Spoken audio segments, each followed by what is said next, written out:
sejam todos bem-vindos, pessoal. Obrigada pela presença na nossa segunda edição dessa entrevista com o especialista da SBDOF.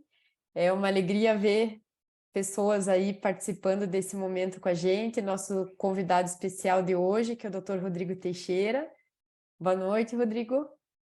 Boa noite, Priscila. Muito obrigado pelo convite. É um prazer estar aqui com vocês. Espero poder contribuir. Nós que agradecemos muito, né, Fábio? O Fábio Robles também está aqui participando com a gente, junto com os ligantes. Sim, eu queria dar boas-vindas. Meu nome é Fábio Robles, né? Também sou professor aí na área de DTM da Universidade Federal Fluminense, aqui do Instituto de Saúde de Nova Friburgo. E eu queria dar boas-vindas aí, né, como eu estava falando, para os estudantes, para a ideia de formar ligas, né, de estudantes terem a iniciativa de se aprofundar sobre um tema, independentemente das notas e de questões acadêmicas obrigatórias. Só disso eu já acho incrível, independente de que tema estejamos falando, né? Mas quando a gente fala ainda da nossa especialidade, né, que é a disfunção temporomandibular e dor orofacial, isso é muito mais fascinante, porque mexe com aquilo que que é nossa área de conforto, embora tenhamos tantos desafios, né? Uma área tão difícil como essa. E o professor Rodrigo, né, Teixeira, nosso amigo e presidente, né, do Congresso da Sociedade Brasileira de Dor Orofacial. É uma honra ter você aí, tanto na questão assim de afinidade da nossa amizade, né, Rodrigo? Isso. Quanto assim da honra que a gente tem de ter uma personalidade como você aí podendo participar desse bate-papo conosco. Então, passo a palavra aí para as pessoas da Liga, para o próprio, acho que para o Rodrigo se apresentar um pouco, né, Eu também. gostaria de apresentar ele, pode ser? Pode ser, claro. Então tá, porque eu acho que é o nosso convidado de honra da noite, então, antes de apresentá-lo, gosto de falar o meu nome também. Eu sou a Priscila Sidney, sou professora da UFPR e tenho alguns membros aqui da nossa liga, que na verdade é presidida pelo Dr. Daniel Bonotto, mas eu participo da comissão da SBDOF. Então, muita honra, Rodrigo, de tê-lo aqui com a gente. O Rodrigo é dentista, especialista em DTM e dor orofacial. É dentista que atua em Belo Horizonte, né, Rodrigo? Isso. É mestre, é doutor dentro da área de odontologia, é professor da PUC, Minas, não é? Isso. E uma honra tê-lo aqui, ainda mais que hoje está na posição de presidente do nosso próximo congresso da Sociedade Brasileira de Dor Orofacial, que vai acontecer no próximo mês, dentro de 15 dias. Então, a pessoa que trabalha bastante de forma ativa para a Sociedade Brasileira de Dor Orofacial, é membro, sócio, fundador da SBDOF. Então, com certeza, alguém que tem carinho por todo esse trabalho que é feito aqui, Muito. né? E muito empenho foi dado para que a sociedade hoje se encontre na posição em que está. Então, obrigada, Rodrigo, por todo o teu trabalho aí, por todo sua dedicação de tempo para estar com a gente hoje. E daqui a pouco passamos a palavra para as meninas, mas se você quiser fazer algum comentário, fique à vontade. Poxa, depois dessas palavras, eu só tenho que agradecer. Muito obrigado aí pelas palavras de elogio, e o carinho é enorme, né? Eu participei ativamente durante 6 anos da diretoria da SBDOF. A gente iniciou lá em 2015, se eu não me engano, e a gente foi crescendo junto com a própria sociedade, né? Que era de 2012. E então a gente fica muito feliz de ver todos os departamentos funcionando, né? E principalmente esse relacionamento com as ligas, que lá atrás foi discutido e muito discutido, né? O quanto é importante para todo mundo entender de forma gerencial.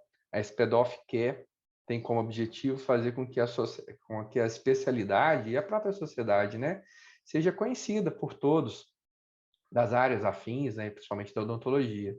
E tanto no meio privado quanto no meio público, tanto no que diz respeito à especialidade em si, o ensino, mas também políticas de saúde pública. Então, a gente tenta, por vários canais o tempo inteiro está presente.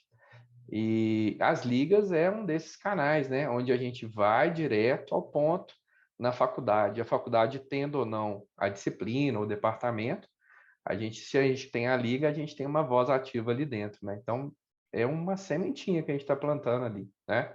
Eu mesmo lá na PUC, eu vou e volto na PUC sempre que eu posso, eles me chamam, eu vou dar aula, eu sou um professor contratado. Eu não consigo também, né, me dedicar muitas horas lá, então a gente vai, aí a gente faz uma espécie de uma consultoria lá também nesse sentido, e agora, recentemente, até por sugestão minha, a gente alterou o nome da liga e deixou exclusivamente como Liga de Dor Orofacial. E o tanto que o pessoal participa e é ativo também é muito bom, muito gratificante. Obrigado pelas palavras. Bom, eu sou isso aí que o pessoal falou, né, de currículo. O que eu posso dizer mais é que eu tenho, agora em junho, dia 3 de junho, eu completo 20 anos de atendimento exclusivos em DTM. Eu tive a sorte de ser convidado por um professor para trabalhar com ele logo que eu me formei, eu vou fazer 21 anos de formado.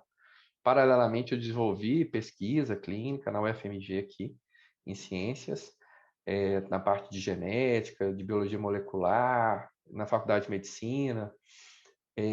Tive a oportunidade de trabalhar na faculdade de medicina também, na pós-graduação de gastro. Então, eu tive um envolvimento com a área médica lá nesse período. Depois eu fui ter lá na frente, na DTM, no HC em São Paulo. Também sou formado, sou um terapeuta sistêmico familiar, tem 10 anos que eu invisto nessa área, sou capacitado em odontologia do sono. Então, assim, fui levando aí dentro da... E eu tive a sorte de cair numa área que eu gosto, então hoje, literalmente, eu não vejo isso como um trabalho, é um prazer atender em DTM. E de quebra, eu acho que eu tive que desenvolver essa habilidade em gestão. Eu brincava que eu era formado também, eu formei em odontologia e administração de dívidas, porque eu me formei na PUC, apesar de fazer iniciação científica na UFMG, mas eu vivia apertado, como todo estudante, né? Quase todo estudante, né? Então, a gente tinha que se virar ali, né? E quando eu me formei, eu me vi ali com um FIES para pagar, sem especialização, né? Aí eu fui para o mestrado, depois para o doutorado, isso abriu portas para mim, mas eu tinha que consertar o meu avião com ele voando, né? Ou seja, eu tinha que atender. E aí, graças a Deus, também tive esses convites, né? Esse professor Marcelo Mascarenhas, citando aqui nominalmente aqui de Minas, ele já era uma das referências em DTM, e desde então, com ele, já se foram muitos atendimentos, desde 2016 que eu estou em voo solo, mas a gente contabiliza cerca de 12 mil atendimentos em DTM. É muita gente, né? E foi proporcionado por causa dessas perspectivas. Bom, eu montei também o serviço de DTM Dor na Força Aérea Brasileira, aqui no estado de Minas, que é onde se forma os tenentes, e com isso, hoje nós temos a especialidade de DTM Dor orofacial também, muito em função do trabalho que foi feito naquela época, né? Antes eles não existia essa opção na FAB e nos hospitais das Forças Aéreas, né? E isso está se estendendo também, acredito eu, para o Exército, para a Marinha. Na época, esse trabalho começou em 2010. Hoje a gente já vê profissionais R2 aí e abrindo vaga para DTM. Eu fico muito feliz, foi uma sementinha que a gente plantou lá atrás, né? Bom, eu estou à disposição de vocês para fazer as perguntas que vocês quiserem. Eu espero conseguir respondê-las, né? Com certeza. Eu abreviei o teu currículo, né, Rodrigo? Porque realmente a gente, quando pensou nesse tema de gestão do consultório dentro da especialidade de dor orofacial, foi realmente o teu nome que veio na cabeça de todo mundo aqui da comissão. Então, agradeço mais uma vez a tua participação, agradeço a presença de todas as ligantes que estão aqui com a gente e vamos ao trabalho. Vamos nessa. Então, Caroline, por favor. Se puder começar com as perguntas, só esclarecendo para os nossos ouvintes, né? A gente discutiu algumas perguntas com os ligantes, justamente porque a ideia é ajudar esses estudantes a compreender a dinâmica da especialidade na prática, né? Como que ela acontece fora da formação, no dia a dia do especialista, etc. Então, essas perguntas vão ser bem direcionadas com esse tema esse tópico assim de gestão do consultório em DTM dor orofacial. Então, Caroline, a palavra é sua, por favor. Olá, boa noite. Eu me chamo Caroline, faço parte da Liga Acadêmica de Oclusão e Dor Orofacial pela Universidade Paulista e faço parte do projeto de extensão de DTM pela UNB. É um prazer estar aqui, participando dessa entrevista e agradecer mais uma vez pela SDDoF, pela oportunidade com o Dr. Rodrigo. A primeira pergunta é sobre o investimento inicial em relação a materiais, instrumentais, equipamentos, que se é muito alto para começar a trabalhar no consultório com essa especialidade. Caroline, boa noite, prazer em falar com você. Olha só, o investimento em DTM com certeza é menor do que outras especialidades. Vou citar duas aqui, comparando, por exemplo, com implante e até mesmo com a prótese ou dentística, tá? Por que que eu afirmo isso? Nós não temos na nossa rotina diária, tanto no que se refere a instrumentais, equipamentos e até mesmo materiais de consumo, nada muito caro, né? Então, assim, agora a questão é se você vai abrir uma clínica ou um consultório odontológico com atendimento exclusivo para DTM, dor orofacial, você não vai ter um investimento muito grande, mas isso vai te limitar muito em outras situações, já que dentro da nossa rotina de DTM, e considerando que a gente tem hoje de ciência, a gente não atua muito, por exemplo, no dente, né? Então, agora, quando você fala de um investimento inicial, só esticando um pouco essa conversa, isso vai variar de acordo com alguns fatores importantes, né? Por exemplo, se você vai comprar ou não uma sala, se você está em uma capital, uma cidade do interior, se você decide abrir o seu negócio em um bairro com custo menor de aluguel ou de metro quadrado, né, para compra, tudo isso influencia, né? Além disso, dependendo da região que você está, né, do país, falei que, né, posso te dar uma outra ideia dentro disso? Claro. Como no início de carreira nem sempre você tem muitos clientes, né? O ideal seria você gastar pelo que você usa. E aí o coworking odontológico pode ser uma excelente opção. Você não vai ter lá, talvez, algo personalizado com a sua cara, né? Mas você tem a opção de pagar por aquele horário que você vai usar. Você tem a opção de não criar um passivo trabalhista, né? Que é outro problema. Você tem a opção de mudar se você não gostar. Então, pode ser, sim, uma opção de montagem inicial. Mas eu te dei dois exemplos aí, uma clínica no interior e uma clínica na capital, uma clínica com recursos mais simples e outra com mais sofisticação. Perfeito, obrigada. A segunda pergunta é sobre valer a pena trabalhar por porcentagem no consultório de outros colegas ou é melhor investir no próprio negócio? Já pegando o gancho dessa primeira pergunta. Sim, encaixa um pouco dentro disso que eu te falei, né? A gente sai do raciocínio do lugar, né, do local de trabalho, equipamento e tudo, e você passa para um raciocínio aí de relacionamento, né? A questão de valer ou não a pena, eu acho que está muito ligada à sua necessidade e ao seu momento, tá? Eu acho que ninguém trabalharia por porcentagem se tivesse uma fila de clientes esperando e um local próprio para trabalhar, né? Mas eu trabalhei por porcentagem no início porque eu não tinha um local próprio, né? Não existia coworking, não que eu seja muito velho, mas naquela época não se falava nisso. Você tinha a opção de alugar um consultório ou de trabalhar por porcentagem. A porcentagem trazia para a gente esse conforto, né? De chegar, trabalhar e ir embora, né? Mas também trazia o desconforto. Você está na mão daquela pessoa que está te encaminhando, tá?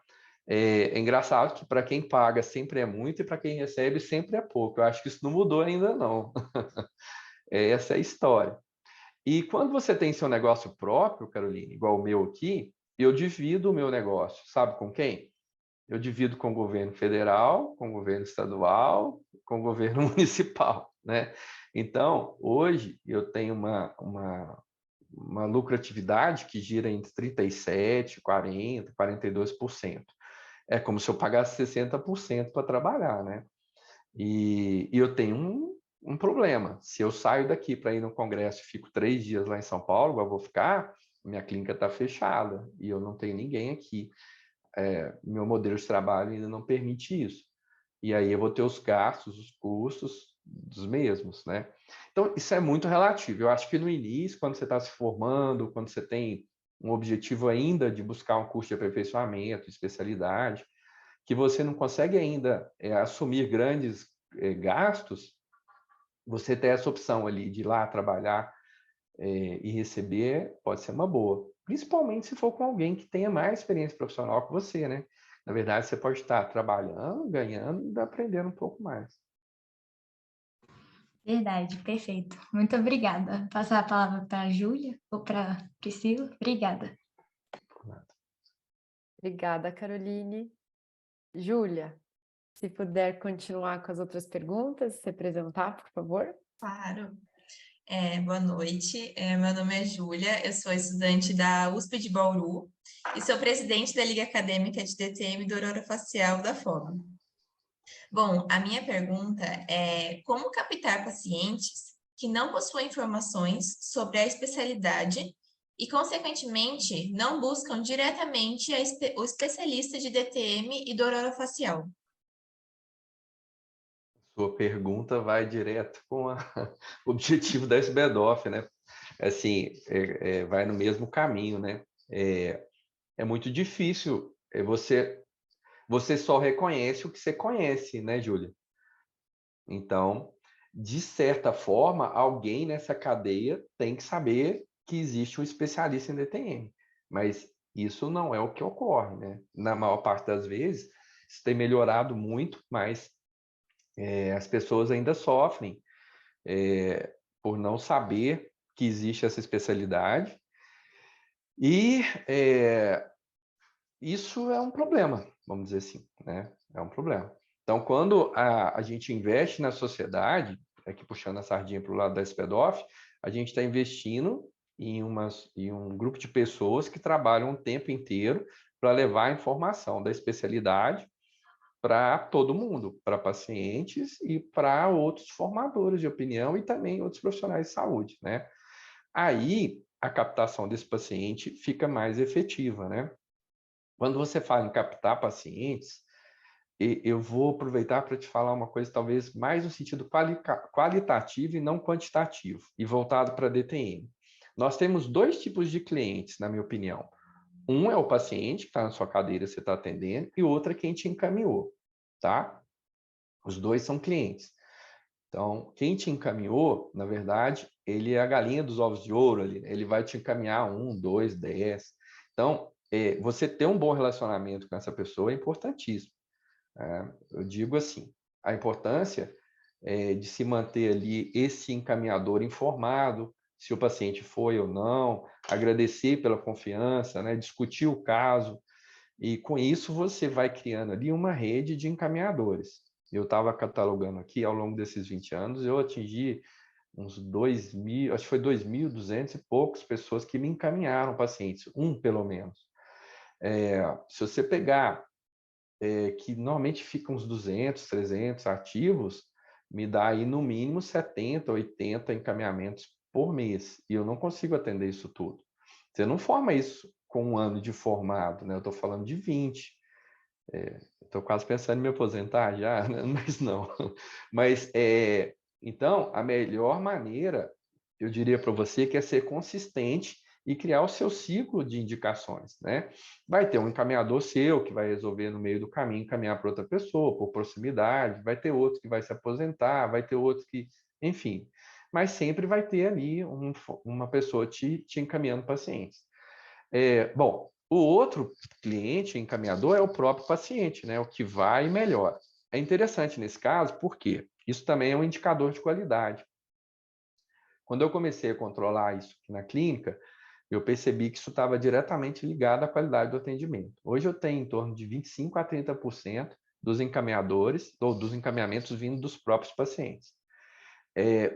Isso, para mim, é muito bom, tá? Agora, isso traz também alguns problemas. Eu já atendi paciente aqui com queixa de dor na coluna, dor... E assim, por quê? Não passou pela triagem de um profissional da área, né? Outro ponto de captação, tirando essa parte qualitativa, de relacionamento, de você formar opinião, né? De você também criar a imagem para as outras pessoas de sua capacidade, seu conhecimento, vem a parte de marketing, vem a parte de divulgação. E aí eu acho que vocês dão um show na gente, pelo menos em mim. Eu sou, como diz o pessoal da SPDOF, eu sou low profile, né? Assim, eu não sou muito de aparecer, eu faço inserções e tudo, e talvez eu não apareça tanto até para uma zona de conforto, já que eu estou aqui com a minha clientela e tudo mais. Mas essa é uma forma também de você se fazer presente, né? A crítica construtiva que eu faço é quando você se apresenta, a forma como você se apresenta, ali você já está delimitando o público que você vai atingir, inclusive financeiramente, né? E você pode estar se qualificando ou se desqualificando também. Então, essa é uma outra forma aí de você trabalhar. Então, assim, é um misto, né? Então, de tudo que envolve um processo de captação de marketing pessoal, de marketing em mídias e também desse trabalho de formiguinha, assim. Mas eu diria para você ainda que eu valorizo muito esse relacionamento assim do encaminhador. Você vai criando um ciclo e esse ciclo é muito consistente. Da internet, às vezes é um pouco mais vulnerável, né? E a gente percebe isso. Eu tenho 10% de pacientes que vêm pela mídia, são pacientes que vêm desconfiados, muitos vêm assim, com um juízo de valor no preço, né? E quando vem de outro colega, ele já fala, olha, vai lá na doutora Júlia, é a minha referência, eu confio nela, ela é capaz, a gente tem vários casos juntos, então aquilo já é meio caminho andado. A bola está ali na marca do pênalti, né? É só você colocar para dentro. Perfeito, muito obrigada.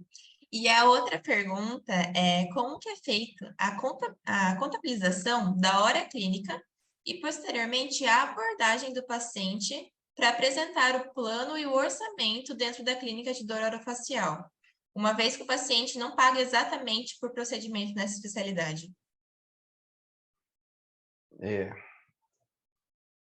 Tem jeito de fazer 2 podcasts? Bom, vamos lá então. Primeiro, eu não sou formado em gestão, tá? Então, vocês estão falando com um prático, né? Eu tenho, assim, cursos, estudo por conta própria, então eu vou aqui me permitir algumas falhas e talvez erros conceituais aí para quem está no podcast. É claro que eu me oriento, né? Então, para você calcular a hora clínica, você precisa saber de tudo aquilo que você gasta, né? Tudo mesmo, tá? Então, assim, eu vou dizer como que funciona aqui na minha clínica, que fica mais fácil você entender. Não que isso é o certo, porque pode ter algumas variações, né? Inclusive, o que que cabe lançar na hora clínica? Bom, aqui eu tenho uma contabilidade que também faz o meu financeiro, tá? E eu tenho também um controle interno. Eu tenho um site que me permite a gestão de pacientes, de agenda e de gestão. Então, eu tenho funcionários que fazem e me ajudam a lançar tudo aquilo que eu gasto. Então, de uma forma bem simples, eu somo todas as despesas que eu tenho na clínica. Todas. Aí você pode categorizar impostos, taxas, salários, material de consumo, instrumental, manutenção, tá. Eu incluo nela, inclusive, o meu salário, que eu chamo de prolabore. Eu trabalho num regime de empresa aqui, né? Eu sou um CNPJ, que essa é uma outra história também. Mas isso não muda, né? Então, se você pegar a soma das suas despesas e se você dividir pelo número de horas trabalhadas, Vamos pensar que você trabalha em tempo integral, você vai ter aí 176 horas, se eu não estou enganado, considerando 44 horas semanais. Você vai ter um custo de hora clínica, tá? Seu salário, vamos pensar que você pague o teto do INSS, 7.300, alguma coisa. Ele vai estar ali nessa hora clínica, né? Ele vai estar tudo ali, né? Mas vamos supor que você queira ganhar 15 mil reais por mês. Sua hora clínica vai aumentando, né? E aí, o que eu fiz aqui? Eu peguei essa hora clínica, tudo, inclusive investimentos voltados para a clínica. Bom, o que eu fiz? Aí vem a questão da gestão dos procedimentos. Vou te dar um exemplo de um tratamento. Vamos pensar em uma placa interoclusal para bruxismo.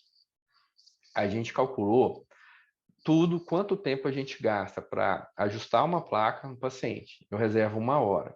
E quantas consultas eu faria de retorno para acompanhar esse paciente.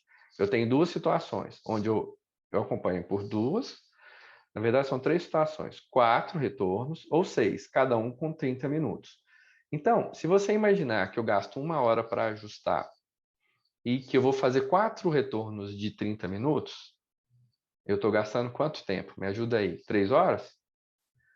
E se o meu laboratório aumenta, essa hora clínica aumenta e tal. Então, essa é uma forma de você precificar. Então, dentro dessa fala, a gente falou várias coisas, né? A precificação pode ser feita assim. Tem outras metodologias. Inclusive, no cálculo da hora clínica, se você trabalha menos horas, você vai dividir por menos, a sua hora clínica vai aumentar. A segunda parte da sua pergunta, me lembra aí detalhes, só para eu ver se... Vou refazer a pergunta inteira no geral. Tá bom, tá bom. Como é feita a contabilização da hora clínica? Sim. E, posteriormente, a abordagem do paciente para apresentar o lembrei. planejamento. Isso. Aí, já lembrei tudo. Então, aí a abordagem e o planejamento. Não é tão simples assim. Por quê? Se você pegar 10 profissionais que trabalham no DTM, você vai encontrar profissional que vende o que a gente chama de pacote de serviço, tá? Então, eu vou tratar o bruxismo da Priscila. Priscila, ela vem numa consulta inicial, e aí a gente vai conversar. Depois dessa consulta inicial, a gente viu que ela tem só um bruxismo primário do sono, sem maiores delongas.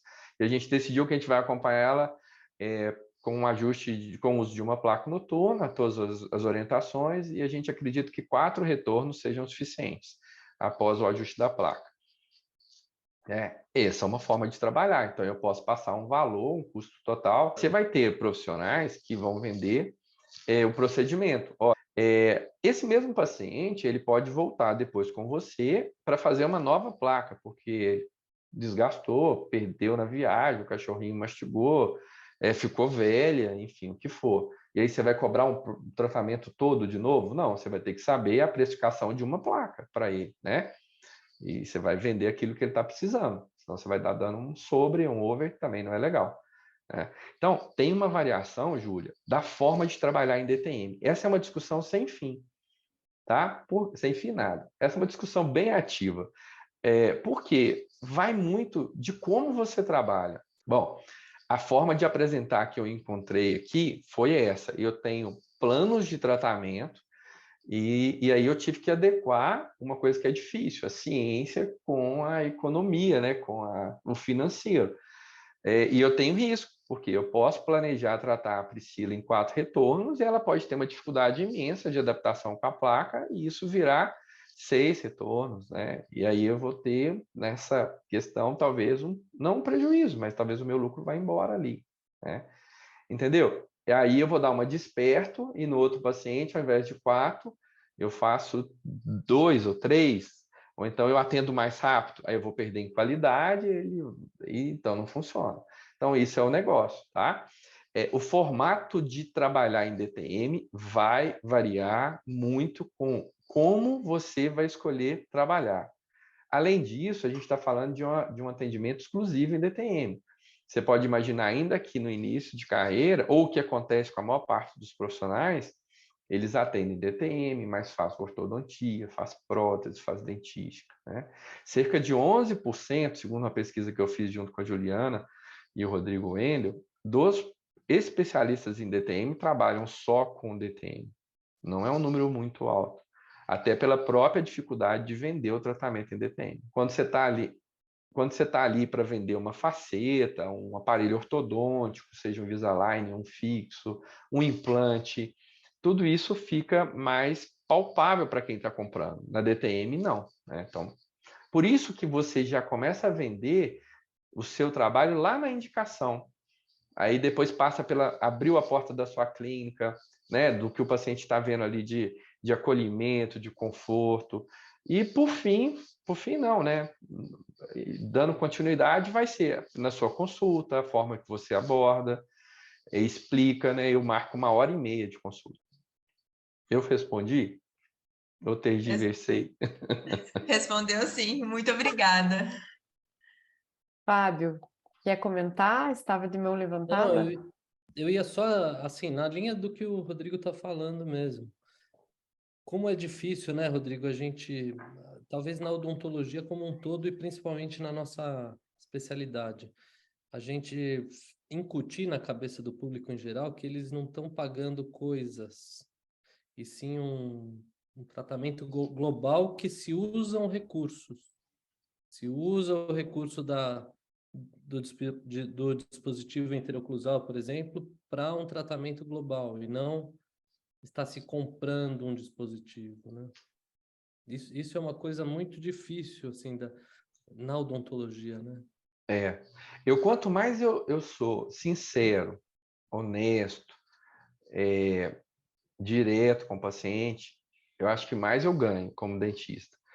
Ao mesmo tempo, eu percebo o seguinte: alguns colegas que trabalham em DTM têm dificuldade, literalmente, em trabalhar, porque talvez eles tenham dificuldade realmente em atender pacientes com situações crônicas, né? E aí, de qual lado você está? Se você está de um lado muito objetivo, prático, se você tem dificuldade de lidar com essas situações, talvez lidar com o paciente de DTM não vai ser a sua. Por isso que existem médicos radiologistas, por exemplo, eles ficam atrás de um computador, patologistas, né? Tem os dentistas também na mesma parte, né? Estou me vindo o exemplo médico, porque talvez seja mais fácil para explicar para os pacientes aqui, eu estou repetindo para vocês, mas eu esqueço que tá todo mundo odontologia, né? Mas, então, tem um perfil, né? O profissional precisa ter o perfil de atender pacientes com dor. E na faculdade fala, olha, você deve acolher, você deve se fazer entender, tem um lance da empatia, né? Da transferência, né? Que se fala na psicologia, tudo isso está ali, tá? Mas quando eu falo de ser sincero, olha, por exemplo, eu vou atender o Fábio. Fábio, esse problema é seu, né? Ou seja, em outras palavras, você tem um problema e eu estou aqui para te ajudar. Sucesso em um tratamento de dor, se você melhora 50% em 6 meses, é sucesso. Seja aqui, na China, na Alemanha, onde for. Então, você está consciente disso, Fábio? Outra, a placa, né, que é muito visada, ela tem uma finalidade. Deixa eu te explicar aqui. Você sabe o que é bruxismo? Não. Então, vamos entender o que é bruxismo, que você vai saber qual que é a função de uma placa. Mas se você aperta muito mais durante o dia, isso pode estar relacionado com ansiedade. E aí, essa interação, por exemplo, que eu citei do médico psiquiatra, né? Ela, nesse caso que eu estava falando, ela pode fazer diferença. E aqui eu estou vendo no chat a adesão do paciente. Hoje eu atendi esse caso que eu estou explicando. A paciente, quando eu falei que eu estava disponível para falar com o médico, inclusive já conversei com ela, para ela isso foi muito importante e definidor, porque ela tem um vínculo com a médica e através da médica eu criei, entre aspas, esse vínculo com a paciente. E o que eu discuti com ela? Falei, olha, a sua paciente está aqui comigo com queixa de sono, de dor. Ela tem problemas com sono? Falei, tem desde sempre. Então, mas ela nunca comentou comigo. Falei, que bom, então agora a gente pode pensar juntos, né? Falei para ela da minha proposta terapêutica, se ela entendia que interferia no tratamento psiquiátrico, né? Então, assim, você percebe que tudo isso está fazendo parte da venda, da adesão, né? Mas para isso, para isso você tem que entender da parte do que você está fazendo, né? Fala de medicação, né? E mais também de habilidade interpessoal, que é de comunicação. Habilidade técnica a gente treina, né? Mas interpessoal é aquela que a gente nasce e pode melhorar, né? Então, é bem nesse sentido. Tem uma coisa, Rodrigo, só complementando assim, eu atualmente não trabalho mais em consultório particular, mas trabalhei por quase 15 anos, né? E eu via sempre assim que era muito mais fácil eu vender um tratamento para o paciente que eu não atendia sentado na cadeira odontológica. Ele ficava sentado comigo no escritório, eu explicava para ele o que ia ser feito e tal, justamente para não criar a expectativa de procedimento, né? Para a Sim. pessoa já entender que aquilo que você falou, o problema é dela. Sendo de uma forma bem literal, Sim. assim, ela deveria ser participativa, mais no sentido de caracterizar aquilo como uma consulta, como é, por exemplo, quando a gente vai ao médico. Aquilo que você Sim. falou, quando você vai ao neurologista, você senta, conversa, diz teus sintomas, tal, o que você faz da vida, como é que a coisa se apresenta, quando que vem a dor ou não, né? E aí a gente descaracterizar um pouco, não por achar que a nossa especialidade é diferente do resto da odontologia, mas porque ela realmente não se enquadra numa especialidade de fazer, né?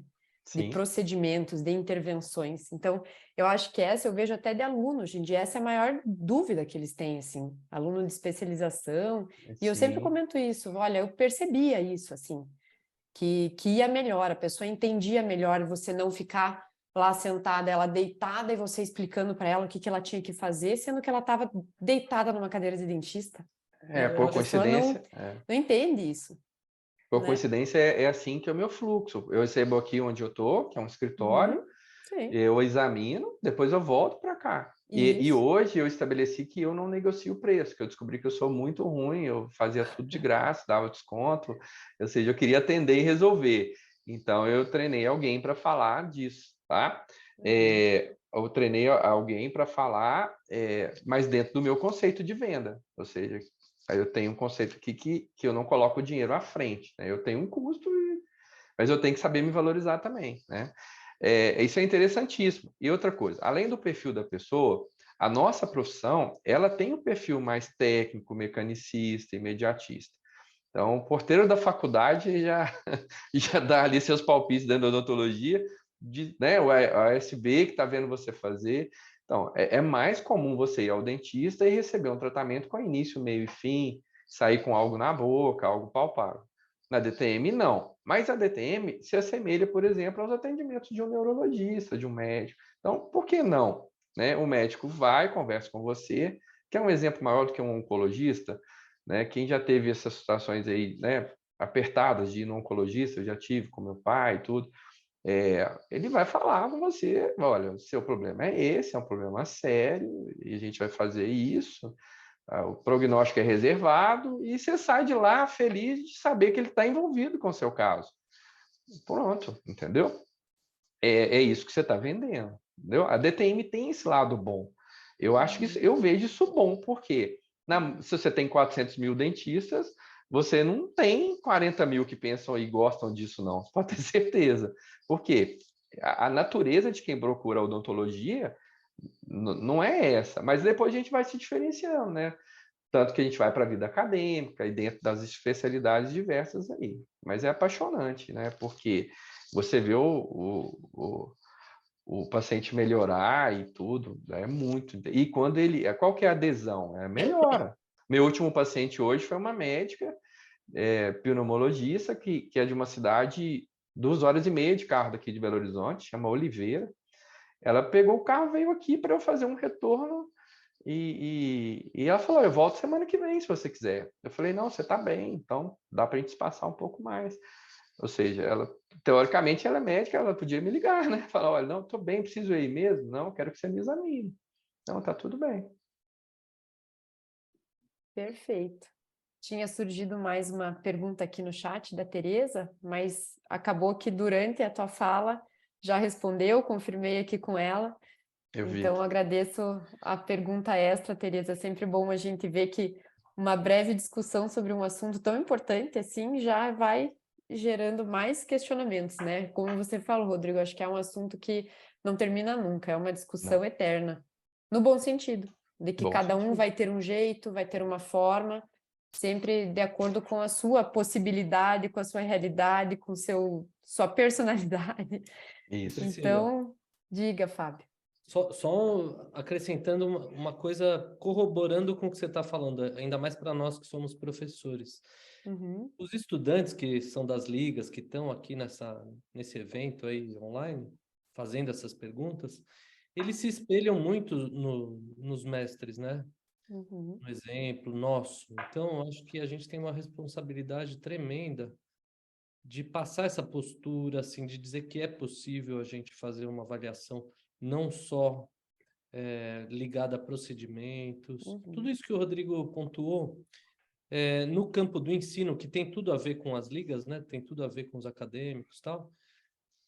Isso traz uma responsabilidade enorme para nós, especialistas e professores, porque essa postura vai ser a nossa postura como professor e como dentistas, assim, que estamos sendo observados por nossos pupilos, né? Então, eu vejo que esse é um ponto-chave que também vai além da formação técnica, cognitiva, assim, do que cada um tem, né?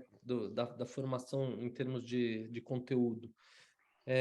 Vai naquilo que o Rodrigo falou, da personalidade, da postura, que se ensina também, isso se treina também. E na nossa especialidade isso é muito importante de ser treinado, né? Porque só a parte técnica e só a parte assim de estudo, ela talvez seja pouco, né? Talvez essas perguntas que os estudantes estejam fazendo passe por aí, por uma questão de postura e que a gente tem muita responsabilidade em passar isso também para eles, né? Lógico, respeitando a característica individual de cada um, né? Eu vejo assim, por exemplo, a Caroline vai ter o perfil da Caroline, né?